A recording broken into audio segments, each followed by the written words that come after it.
Hey, so you are sitting at home, stressing, wondering what you're going to eat next. You are hungry, and this lockdown is eating on you. Don't worry, I'm here for your guidance, for great recipes. My first one today, you will need a knife. Not this one, but something useful. So follow me, and I will show you how to use a very sharp knife.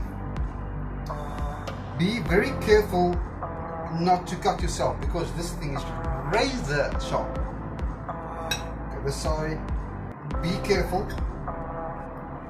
And if you're getting hungry because of this virus, you may taste, by the way.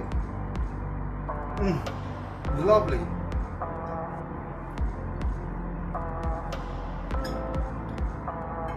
And the perfect end product you have over there. For more recipes, you can follow me. Until next week.